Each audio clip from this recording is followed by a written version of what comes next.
Las excepciones, digamos adelantado que forma una especie de la defensa de forma, es una manifestación del derecho de contradicción. ¿Quién plantea las excepciones?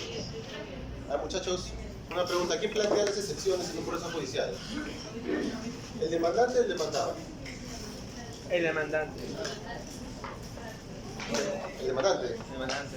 ¿Alguien que opine igual, distinto, o los dos quizás? El demandado en principio, porque es el que recibe la demanda y que va a cuestionarla, ¿no? Y si el demandado plantea una reconvención contra el demandante sí podría plantear excepciones. ¿Qué opinan? Sí. Sí, Sí, profesor. porque ese demandante por esa reconvención se convertiría en un demandado, solamente por la reconvención. Pero a lo que voy es que solamente la parte que recibe una demanda puede interponer excepción porque es una objeción contra esa demanda que contiene pretensiones, argumentos de hecho y derecho. Donde se intenta evitar un pronunciamiento válido sobre el fondo por defecto o omisión, ya sea en un presupuesto procesal o en una condición de la acción. Esa es la esencia de una excepción. La excepción es aquel mecanismo de defensa con el que cuenta el demandado frente al demandante, por medio del cual se denuncia la falta de presupuesto procesal, que ya lo conversamos en la clase pasada, requisito de admisibilidad, requisito de procedencia, o por falta de una condición de la acción, que ya lo conversamos en la clase pasada, interés para obrar, o procesar, o legitimidad para obrar. Las excepciones que pueda interponer el demandado en caso de ser dilatorias admitirán la subsanación del defecto por el demandante, pero de ser perentorias darán por concluido el proceso. Si son perentorias simples, dan por concluido el proceso, pero el demandante podrá volver a interponer la misma pretensión en un proceso distinto.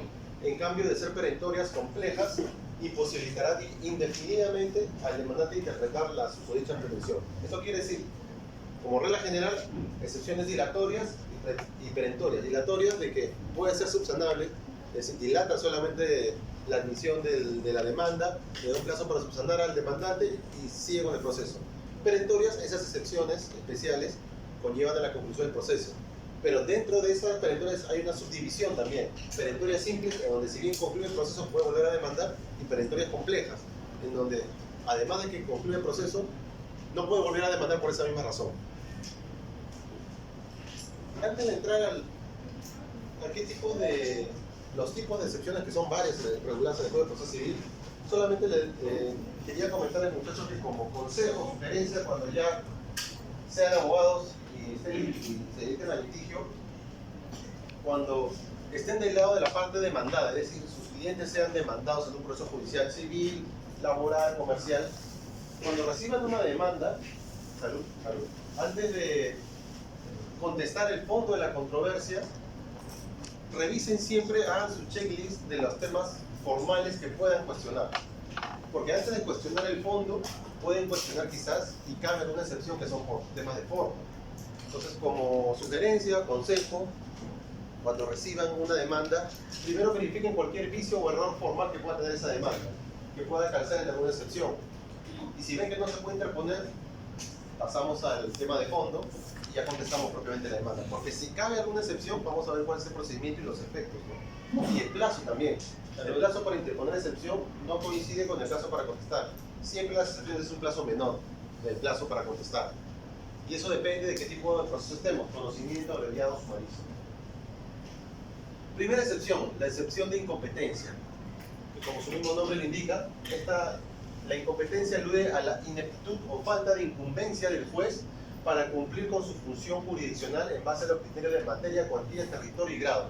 Quiere decir, imaginemos que, bueno, en el caso, por ejemplo, que les planteé en la primera evaluación, un accidente de tránsito, ¿recuerdan o no el caso? ¿Dónde fue el accidente de tránsito? ¿Se acuerdan? Si no me equivoco, fue en un óvalo. En un óvalo en el distrito de Miraflores. Miraflores, sí. Un vehículo estaba entrando al óvalo y otro estaba circulando y colisionaron. Uno vivía en Surco, el otro en Chorrillos y el accidente fue en Miraflores, si mal no recuerdo. Uno de los accidentados se va doble, un recién adulto. Y ahí una de las preguntas fue, ¿cuál es el juzgado competente? Y había dos respuestas. Una de ellas, como recordarán seguramente, era que uno de los competentes era el domicilio del demandado. ¿Dónde domiciliaba el demandado en ese caso? en Chorrillos. Y otra posible jurisdicción, por ser un tema de responsabilidad civil extracontractual, es en el lugar del accidente, que es en Miraflores. Entonces, ¿quién elegía la competencia en ese caso? El demandante. ¿Podía demandar en el juzgado de Chorrillos o el de Miraflores? Siempre y cuando también ya entra a tallar otro criterio. Pero en el caso que les comenté o les planteé, en la práctica solo hablamos de territorio, no hablamos de cuantía, porque si era una cuantía menor, era el juego más letrado de cualquiera de esos distritos. Si una cuantía mayor, ya pasamos a jugador especializado. Pero al fin y al cabo, hay circunstancias que conllevan a determinar, de acuerdo a la materia, cuantía, territorio o grado, quién es el juez competente. Y si no se interpuso una demanda ante el juez competente de acuerdo a esos criterios, la parte demandada que recibió ese escrito de demanda puede cuestionar. ¿Cómo? Mediante una excepción de incompetencia. La primera excepción. Segunda excepción, falta de capacidad de ejercicio del demandante o de su representante de acuerdo al artículo 43 del Código Civil. La excepción de incapacidad del demandante o de su representante, como su nombre lo indica, está referida directamente a la ausencia de capacidad procesal. Que lo comentamos o lo conversamos en la clase pasada también. En el demandante o en su representante, sea porque son menores, han sido declarados incapaces o alguna otra limitación que en opinión del demandado les tiene que cercenar su capacidad procesal. Aquí no estamos hablando de un apoderado, estamos hablando de una persona, ya sea el poderdante o el apoderado, pero que no tiene capacidad procesal. Imaginemos que ambos sean menores de edad, tanto el apoderado como el poderdante no tienen capacidad procesal, tendrían que actuar con una representación, con una persona que no pueda manifestar por sí misma su voluntad, tenga que ser declarado previamente interdicto, tampoco tiene capacidad procesal, tiene que ser representado por otra persona que tenga a su vez sí capacidad procesal. Tercera excepción, representación defectuosa o insuficiente del demandante o demandado. Aquí sí estamos hablando del poder, ya no estamos hablando de la capacidad propiamente, sino que el poder tiene algún defecto. Esta excepción está específicamente centrada en la ausencia de defecto o insuficiencia, imperfección de la representación procesal con la que está actuando alguien en nombre del demandante o eventualmente la que se le ha imputado al demandado, probablemente sin tenerla. A diferencia de la anterior excepción, comparativo con la anterior ya explicada, en este tema está precisamente centrado en la representación procesal y sus eventuales omisiones o imperfecciones, sea en la persona del que representa al demandante o la imputación hecha al demandado o a quien se afirma representa este. Un ejemplo donde es usual que incurra esta representación defectuosa. Imaginemos que haya un contrato de compra-venta de un producto, una persona que se dedica a los negocios, que comercializa sus productos, lo contratan para que le entregue un producto, le pagan por el servicio, por la entrega del producto y nunca lo entrega. Se contrató a la persona natural para que justamente entregue el producto. Y no lo entregó. Entonces, adelante, por favor. ¿Quiénes, al fallecer este vendedor que tenía que traer el producto, quién nos sucede? ¿Quién lo reemplaza a esta persona que falleció? Sus hijos. Sus herederos. Pueden ser sus hijos. Si no tiene hijos, cónyuges. Si no tiene cónyuges, ascendientes. Y de ahí bajamos a los descendientes. Y si no hay, colaterales. Seguramente lo han visto. ¿Han llevado familia? ¿Sucesiones? Sí. Seguramente. ¿Ya han llevado o van a llevar? Sí, vamos. Seguramente ahí le han explicado los órdenes de precedencia, ¿no? Cuando hay justamente un causante.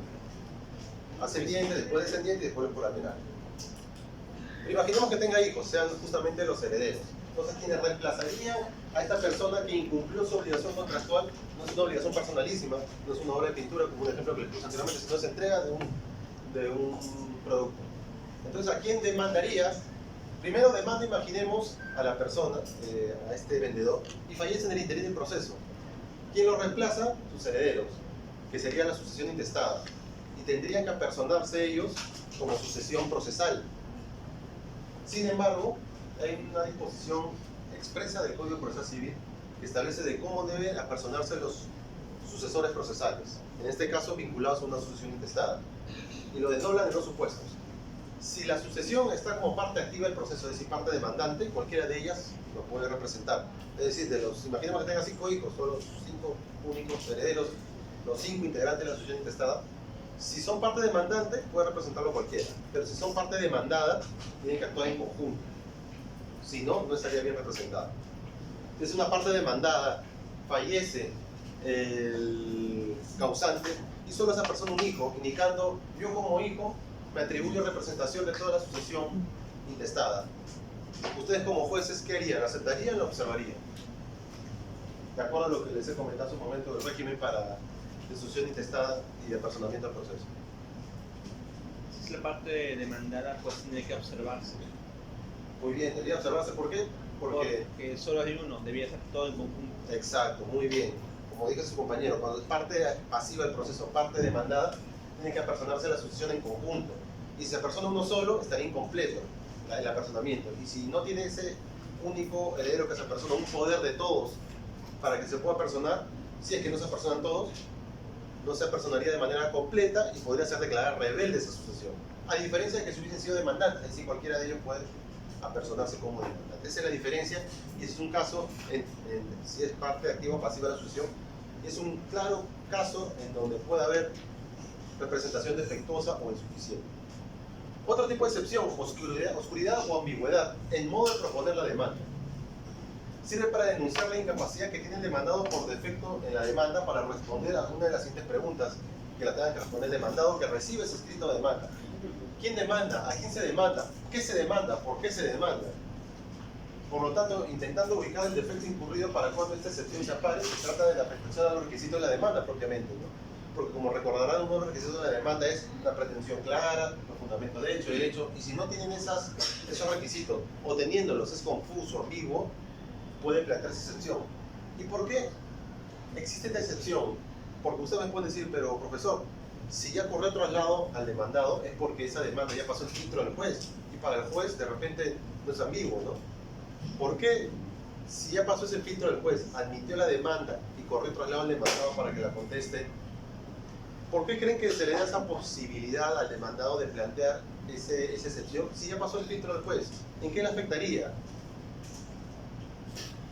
¿Qué me puedo responder? ¿Por qué existiría esa excepción si el juez ya habría admitido la demanda y corrió traslado a la otra parte? ¿Por qué esa ambigüedad que no fue para el juez sí sería importante para el demandado?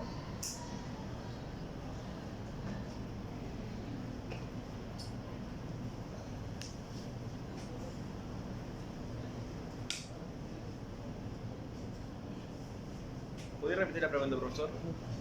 ¿Por qué existe esta excepción de ambigüedad, si se parte de la premisa de que esa demanda, que supuestamente es ambigua y no se puede responder estas preguntas de no es muy claro quién me demanda, qué se demanda?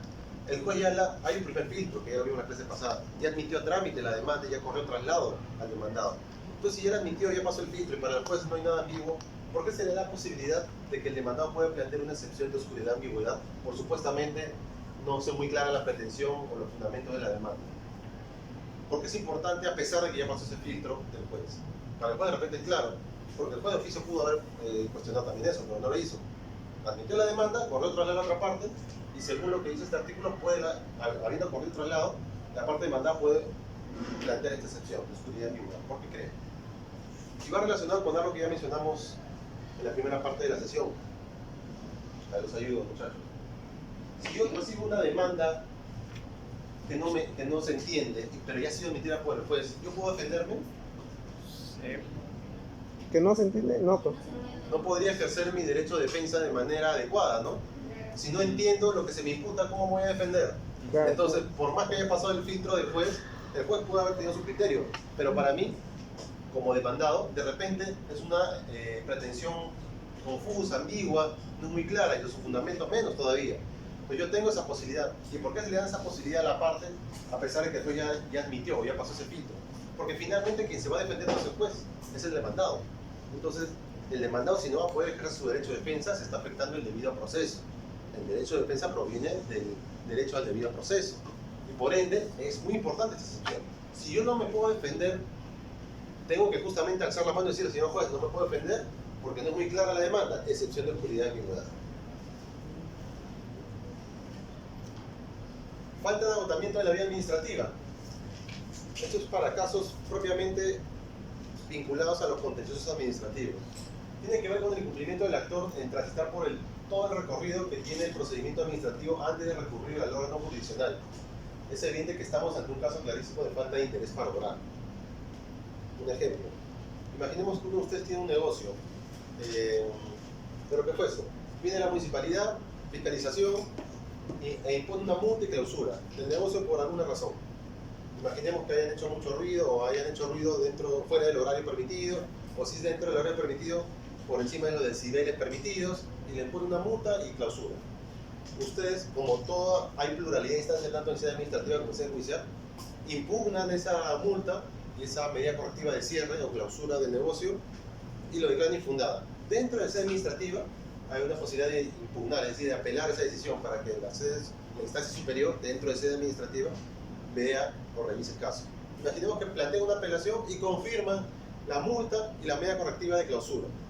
Se agotó la vía administrativa. ¿Qué es lo que queda de ese escenario?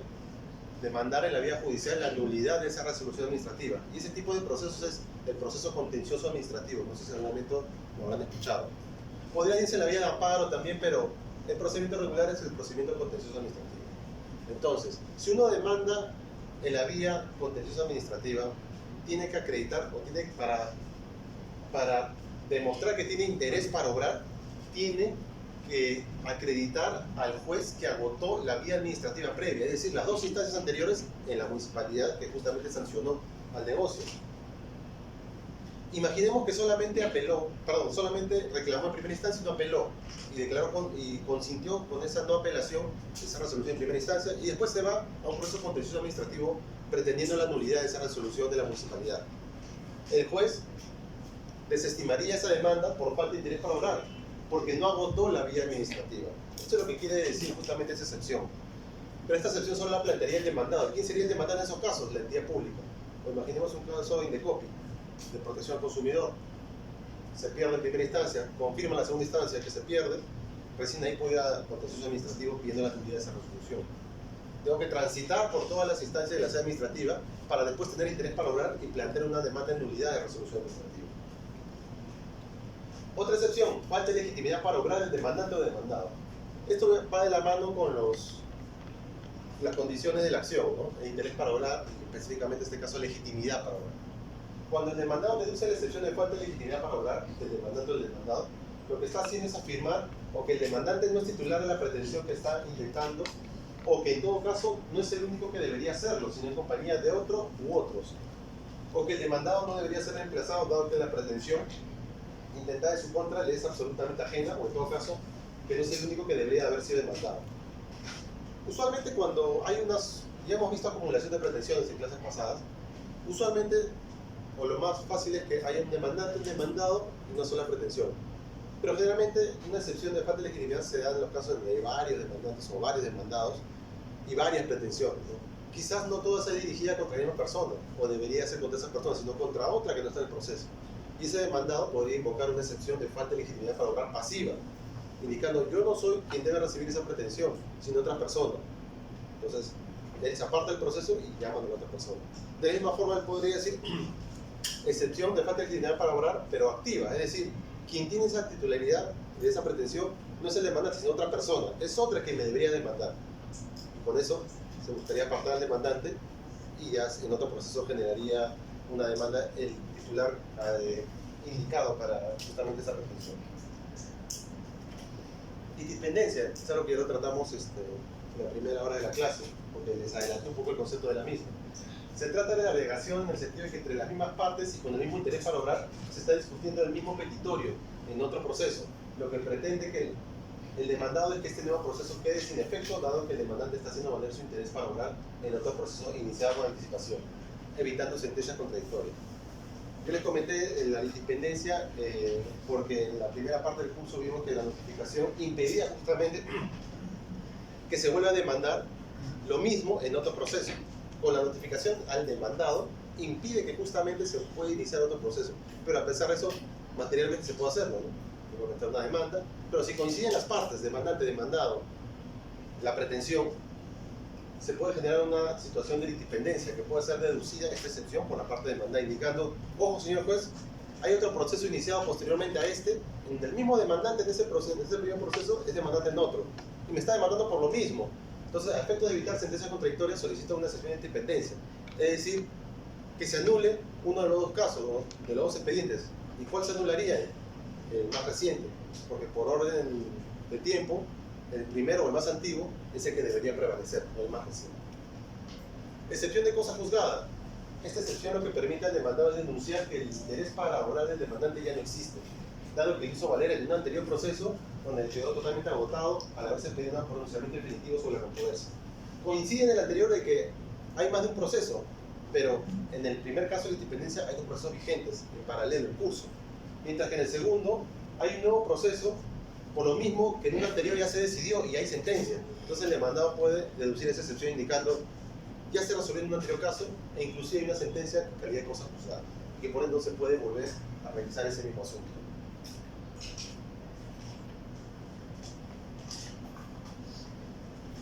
Excepción de desistimiento de la pretensión. Con ella el demandado manifiesta al juez que el demandante antes del actual proceso inició otro en el cual decidió renunciar definitivamente a continuar haciendo uso del órgano jurisdiccional contra el mismo demandado y sobre la misma pretensión. Por esta razón, atendiendo una declaración expresa de renunciabilidad definitiva de su pretensión, el demandante, en opinión del excepcionante, es decir, quien plantea la excepción, no puede iniciar otra demanda contra él, precisamente porque ya no tiene interés para obrar. Ya la votó en el anterior proceso en el cual se decidió su pretensión. Antes de ir a la pregunta, para hacer más gráfico esta definición, este es el escenario en donde imaginemos que hay un proceso, un primer proceso, mismas partes, misma controversia, y por alguna razón el demandante, después de haber planteado su demanda, se desiste de esto. Presenta un escrito indicando, pues me desisto de mi pretensión. Pero después de un tiempo vuelve a demandar por lo mismo, a la misma parte. Si pasa esto segundo, ese demandado, en este segundo proceso, puede plantear la excepción de desistimiento de la pretensión, indicando de que, señor juez, en un anterior caso, el mismo demandante me había demandado por la misma pretensión, pero en este caso en este primer caso ya se había desistido de la pretensión. Y por ende, al haberse desistido, ya no puede demandarme en otro proceso. Y eso es así corresponde. Pero en este punto yo les planteo una pregunta. ¿Es lo mismo desistirse del proceso que desistirse de la pretensión? ¿Ustedes qué opinan? No. No, porque el proceso ya es cuando ya estás dentro de lo que es el proceso judicial de la pretensión. Eso no tiene la idea de realizar el proceso. Entonces, para precisar un poquito tu respuesta, estamos hablando de la pretensión procesal, para ya no vincularlo con la pretensión material. Entonces, ¿es lo mismo desistirse de la pretensión procesal que del proceso propiamente? No, porque la pretensión es cuando tienes la idea de hacer el proceso. Aún no se ha efectuado, aún no hay un juez y un fiscal al respecto. ¿Y los efectos cuáles serían, si no son lo mismo, bajo tu respuesta? Bueno, creo que serían menos, creo que, bueno, ¿de dónde empezar ese modo? O al final es lo mismo. Al final se archiva el caso.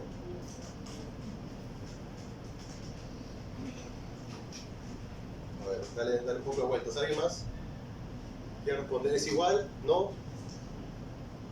Y si no, ¿cuáles son los efectos de cada uno? Si es que son distintos.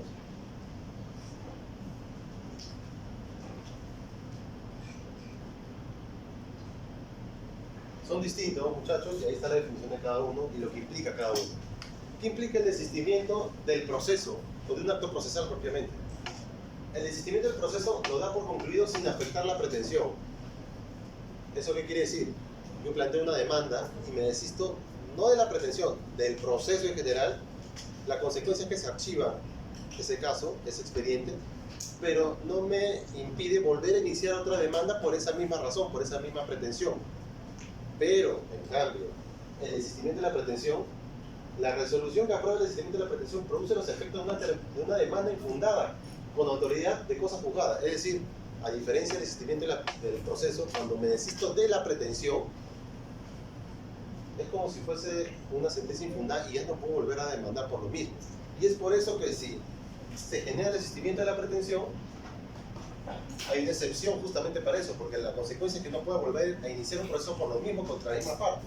Pero si hubiese sido desistimiento del proceso, que es distinto, ahí sí se puede demandar y ya no se podría plantear esta excepción, porque como ven en el título, es de la pretensión, no del proceso.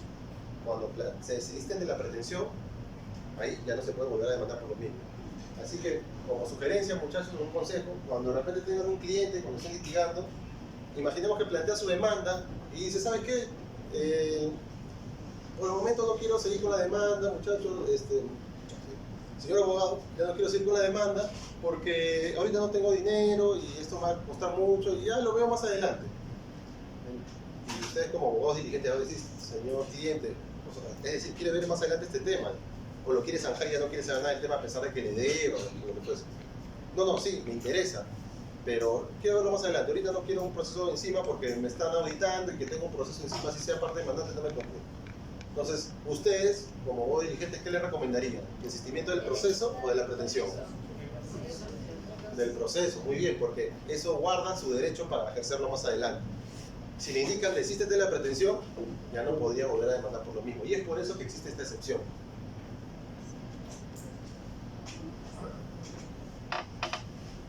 Conclusión del proceso por conciliación o transacción.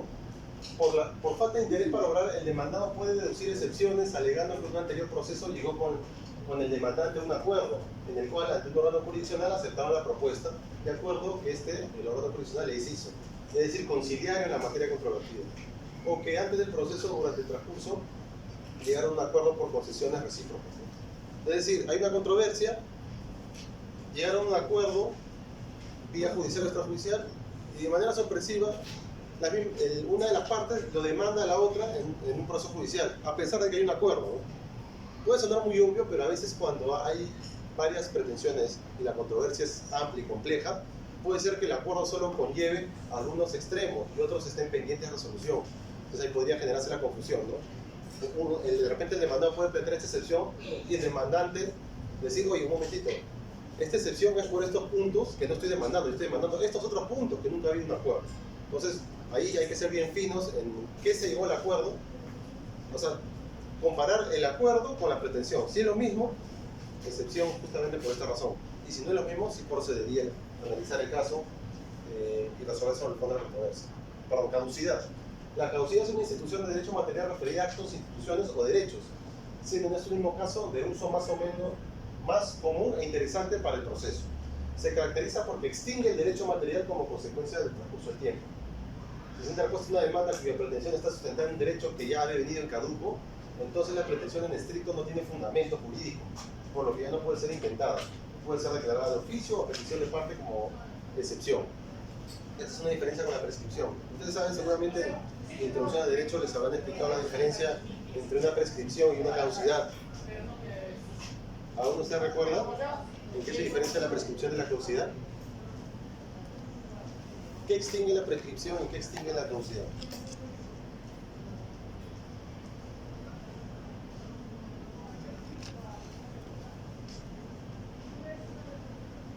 Esa es de introducción al derecho, creo, o derecho civil, o introducción al derecho. ¿Algunos se acuerdan? En segundo siglo, seguramente. Voy a otro grupo.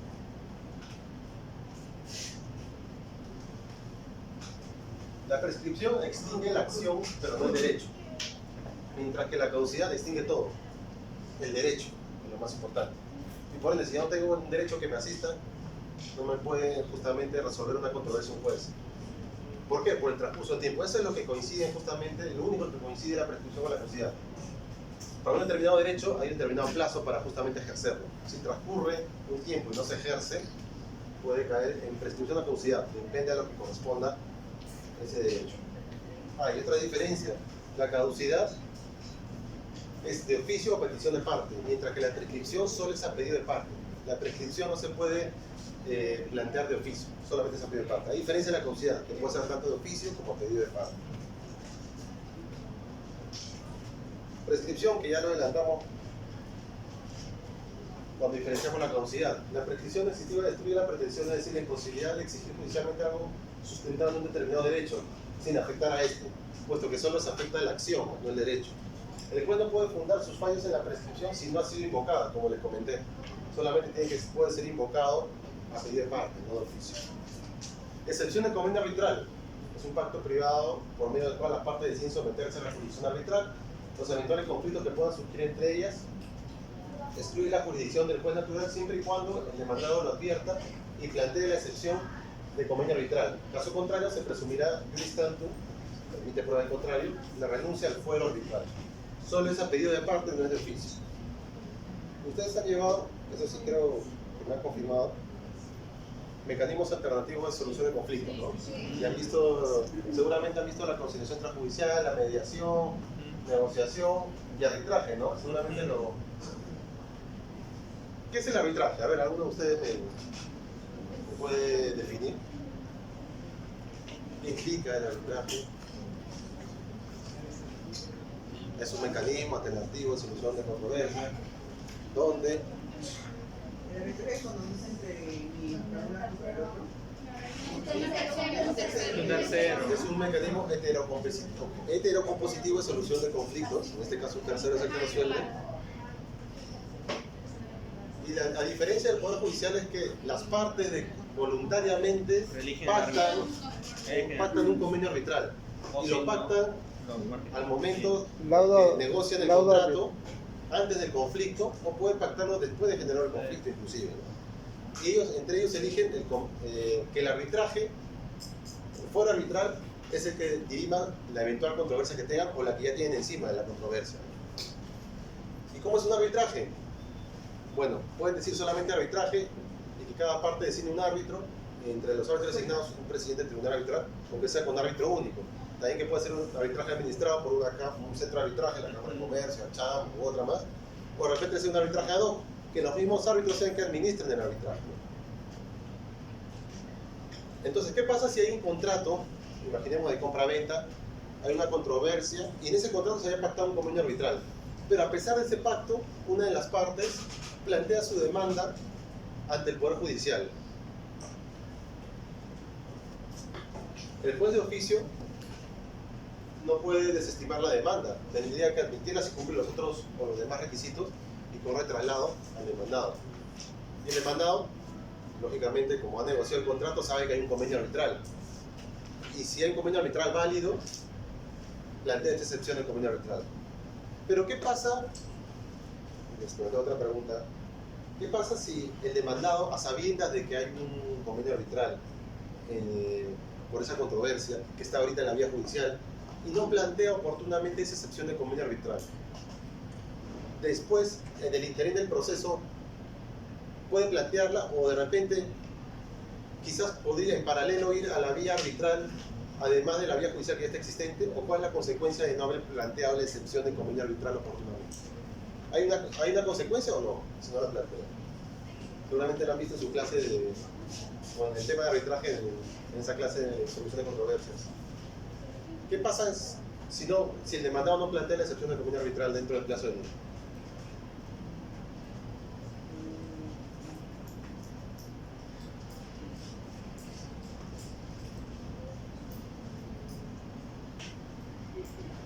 O no pasa nada. Y igual en paralelo puede ir al solicitar el inicio del arbitraje y podemos tener un proceso judicial y arbitral por el mismo tema. Porque son fueros distintos, ¿no? Entonces habrá uno en la vía judicial y otro en la vía arbitral. O pasa algo si no deduzco una excepción del convenio arbitral. No, si no lo deduzco. O sea, si lo planteo, lógicamente el juez va a ver, sí, es a pedido de parte, hay un contrato con un convenio arbitral. Entonces declaro fundada la excepción y se archiva el caso, y que lo vea el tribunal arbitral que corresponde. Pero yo pongo un supuesto en donde la parte, sabienda de eso, no plantea la excepción del convenio arbitral y sigue con el proceso judicial. ¿Y cuál es la consecuencia de eso? ¿O no pasa nada o hay una consecuencia interesante?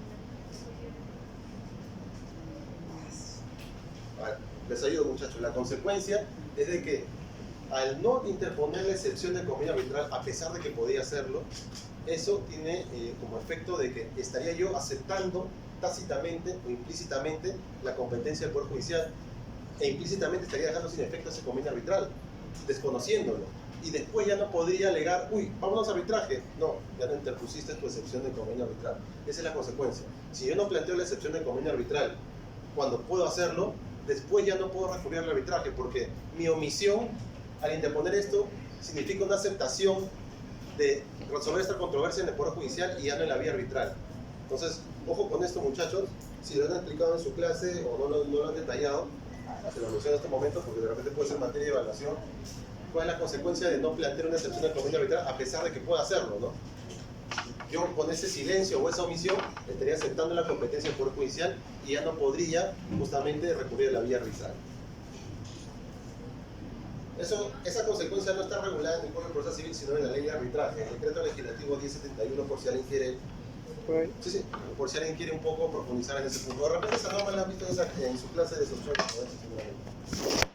Falta de representación legal o de apoyo por capacidad de ejercicio restringida del demandante o de su representante. Aquí este es un supuesto muy especial sobre la falta de representación o de capacidad en los casos de los mayores de 6 años y menores de 18, los pródigos, los que ocurren de mala gestión, que esos actos pueden ser convalidados, pero siempre y cuando hay una adecuada representación. En este artículo o en este supuesto se regula varios escenarios al respecto.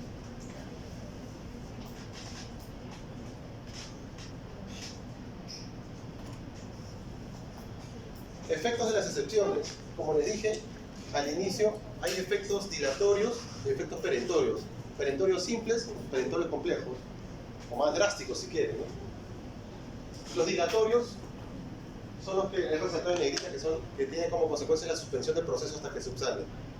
Y los perentorios son los que ordenan anularlo todo y dar concluido el proceso. Y dentro de los dilatorios, que es suspender el proceso, encontramos la excepción de falta de capacidad demandante, insuficiencia de representación, excepción de oscuridad o ambigüedad, o excepción de falta de legitimidad para obrar. Los más drásticos, los perentorios, encontramos la excepción de incompetencia. No puede subsanar el tema de la incompetencia, con el perentorio. Representación insuficiente también del demandado. Falta de agotamiento de la vía administrativa, obviamente. Si no se agotó la vía administrativa, no puede subsanar eso. Falta de legitimidad para obrar del demandante, dispendencia, cosa juzgada, desistimiento de la pretensión, conclusión del proceso por conciliación, por transacción, caducidad, prescripción excesiva o de convenio arbitral, dar por concluido el proceso. Y el único supuesto especial es de remitir los actos al juez. No que se suspenda o se anule, sino se remite los actos, es decir, el expediente con esa excepción de incompetencia. Se remite al juez que sí resulta competente. Y bueno, a estas alturas de la clase, yo creo que todos ustedes están aptos para responder todas esas preguntas, o por lo menos algunas, en lo que queda de la clase. Así que le doy unos, bueno, nos quedan pocos minutos, así que si alguno ya está en capacidad de responderlo, puede levantar la mano. Yo también, ojo que tomo nota también de las intervenciones que puedan realizar. Si alguno quiere responder, levanta la mano también para darle el uso de la palabra.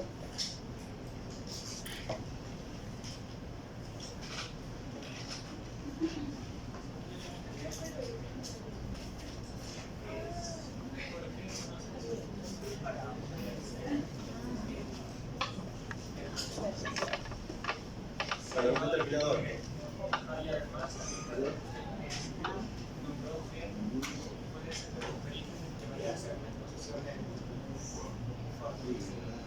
Eso es como citación.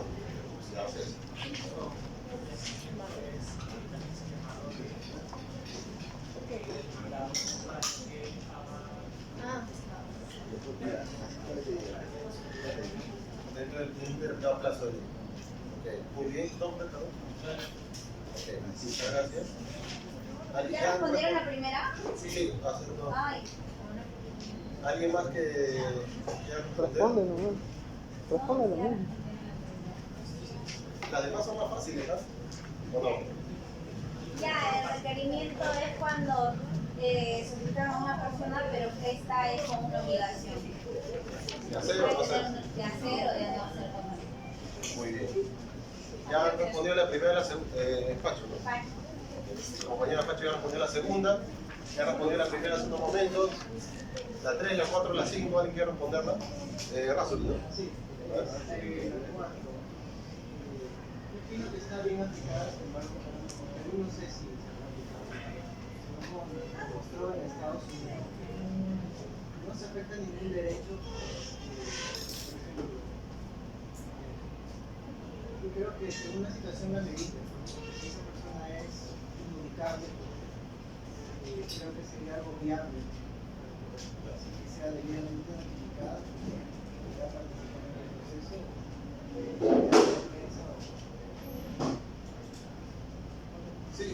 ahí complementando tu respuesta, en la primera parte de la sesión de hoy hicimos un ejemplo aterrizando de la parte del extranjero internacional, un juzgado de Palermo de Puno, donde aplicó justamente esa forma de notificar de manera excepcional por redes sociales, pero tuvo que haber cumplido ciertos requisitos, un estándar muy alto, para que pueda corroborarse que hay una convicción que pueda justamente llegar a ser perseguido por el tribunal. Muy bien, ahí. En la 5 sería la litisprudencia, porque ya hay una acumulación de pensiones. Creo que es la excepción que se habla en la 5. En la 5 tú pondrías independencia. ¿Ya? ¿Alguien más? En la 3 sería nula porque no cumple los requisitos en que se va bajo puerta. Primero tiene que notificar ese que no se encuentra y la persona la demandada se hace aviso que volverá notificador. ¿Sabes tu nombre? Turquía, ¿vale? Pero ahí, la pregunta es cuál es la consecuencia de declararse fundado. Hay un vicio, yo planteo mi nulidad. Eso estaría haciendo un debido proceso. Ya, pero operativamente, o mejor dicho, procesalmente, ¿qué pasaría? Si yo planteo una nulidad, después me declara fundada esa nulidad, indica sí, efectivamente, en este acto de notificación hubo un error, no se siguió el procedimiento. Declaro fundada tu nulidad.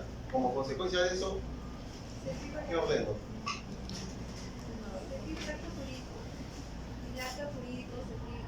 El acto procesal se afecta, pero ¿cuál es la consecuencia de declarar fundada una nulidad de un acto procesal, en este caso la notificación?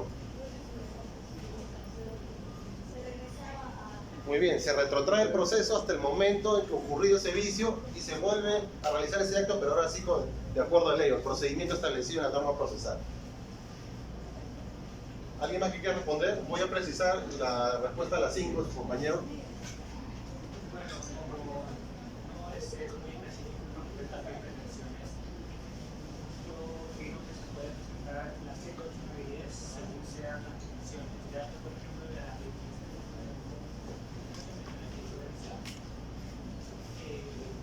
Independencia, acá.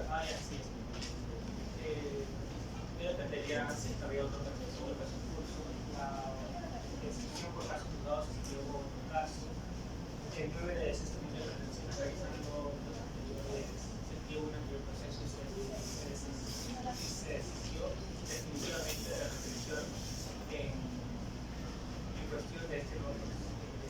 Y también la conclusión del proceso por prescripción o transacción que ya tiene más que ver con la actitud del demandante con respecto al deseo de continuar con el proceso. Tú has planteado varias excepciones, complementando el supuesto general planteado acá, pero imaginemos que no hay desistimiento, no hay otro proceso, no hay independencia, únicamente es el único proceso. Y en clase pasada desarrollamos, antes de ver el tema de la demanda, vimos condiciones de la acción, presupuestos procesales, pretensiones y acumulación de pretensiones. Que por cierto creo que en la clase pasada uno de ustedes me comentó que no le quedó muy claro, con cargo de que en la próxima clase quizás voy a profundizar más en el tema de acumulación de pretensiones. Pero recordando la acumulación, hay pretensión principal, pretensión subordinada, alternativa, accesoria. Imaginemos que haya hecho una mezcolanza ahí el abogado del demandante y planteó de manera desordenada sus pretensiones. Y así pasó el filtro del juez admitiendo la demanda y corrió el traslado al demandado, ¿no? Y llega el demandado y yo recibo una demanda así desordenada, ¿qué excepción plantearía? Muy bien, excepción de oscuridad, ambigüedad, porque yo no me puedo defender ante una pretensión que no es clara. ¿Cómo yo refuto? Estaría afectando mi ¿qué derecho?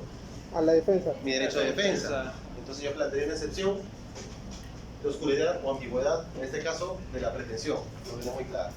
Muy bien, muchachos, con sus intervenciones me han dejado bien en claro de que han entendido la clase.